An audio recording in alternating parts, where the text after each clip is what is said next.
దేశానికి అన్నం పెట్టే రైతన్న కన్నబిడ్డలకు పట్టెడన్నం పెట్టలేక ప్రాణాలు తీసుకుంటున్నాడు. రెక్కల కష్టంపై బతికే అన్నదాత వడ్డీల రెక్కలకు కుదేలవుతున్నాడు. నకిలీ పురుగు మందులు, విత్తనాలు, రుణాలు ఇవ్వని ప్రభుత్వం, ఇలా తప్పెవరిదైనా శిక్ష మాత్రం రైతే అనుభవిస్తున్నాడు. బలవన్మరణాలతో తలడిల్లుతున్న ఆదిలాబాద్ జిల్లా అన్నదాతల ఆత్మఘోషపై ఈటీవీ ప్రత్యేక కథనం.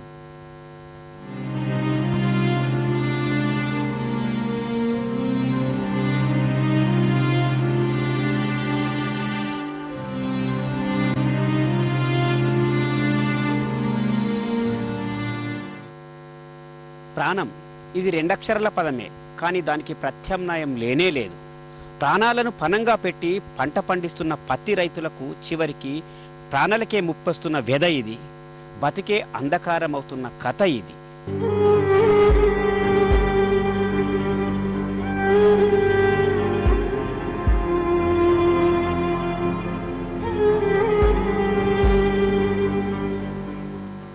నేల తల్లినే నమ్ముకున్న రైతన్నను కాలం కాటేసింది.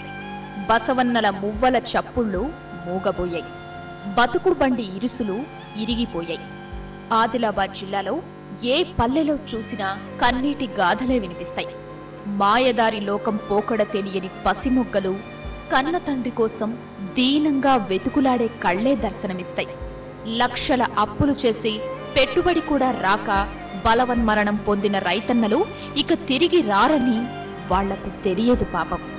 ప్రభుత్వ విధి విధానాల వల్ల భర్తను పోగొట్టుకున్న ఇల్లాలి దైన్యం, చేతికంది వచ్చిన కొడుకును కోల్పోయిన తల్లిదండ్రుల పుత్రశోకం ప్రతి ఒక్కరి కంట కన్నీరు తెప్పిస్తోంది.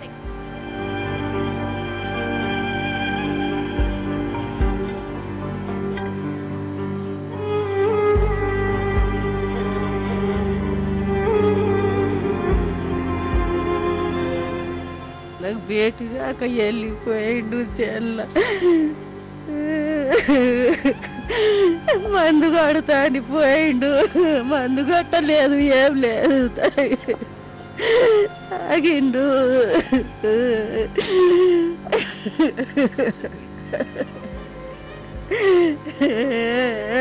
రామా ఏ కథలాగులారే.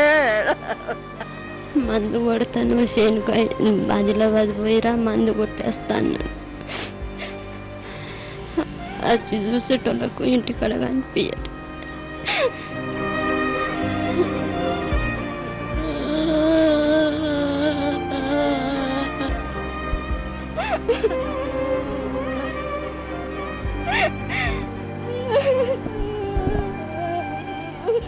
అక్షయపాత్ర లాంటి అన్నదాతలు అప్పుల ఊబిలో చిక్కుకునేలా చేసే విధి విధానాలే దారుణం. అలాంటిది